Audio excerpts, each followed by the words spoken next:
Well, just how petty can he get? Let's begin.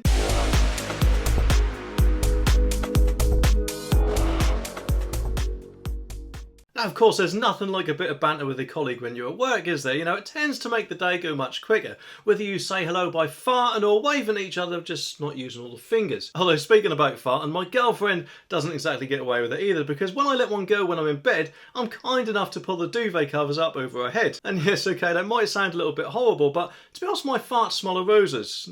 Dead ones, that is. But anyway, one police officer decided to sue their colleague because it appears that a bit of banter might have gone too far, and to be honest, it stinks if this story's anything to go by. Oh, how dare you fart in my general direction! You have affected my delicate nasal passages! Oh, you are so uncouth! Well, I heard that if you press that subscribe button down there, then your farts will also smell of roses, so why not give it a push? The article says that a former police officer claimed a colleague farting and wafting it towards him was part of the discrimination he faced at work. Mohammed Afzal said that he was constantly treated as a lesser than his white Caucasian partners and faced bias and prejudice for being Asian and gay. On top of the alleged farting incident, he claimed the force made his life miserable and hostile, was belittled and shouted at, and allegedly told he smelled like garlic. He also alleged his colleagues told him, "You should resign," but an employment tribunal threw out these accusations this week. Now, of course, whilst none of us were in Mohammed's shoes and therefore we don't know the full extent of what went on, it does sound to me that it was actually banter at the end of the day, because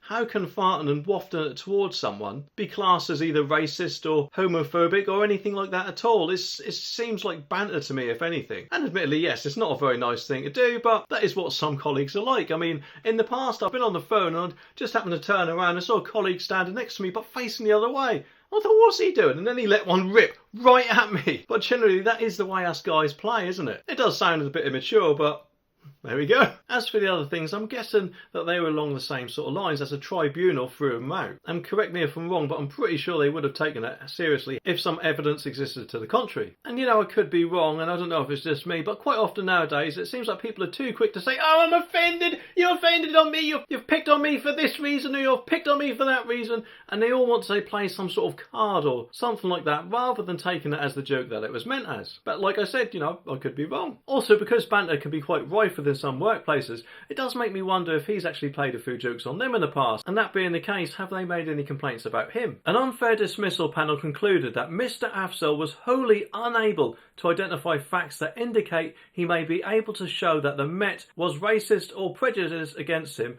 on the basis of his sexual orientation or religious beliefs in 2019 and 2020. He has provided the tribunal with no information whatsoever as to how he says the Met discriminated against him on the basis of his sexual orientation or religious beliefs. This is the second time these claims have been dismissed. Mr. Afzal also tried to sue the Met for the same reasons back in 2018. And you know, obviously I could be wrong, but it just seems like some people just want to get other people into trouble for anything. Just like in this video, where people appear to be fined for queuing. Anyway, subscribe for more and I'll see you in the next one.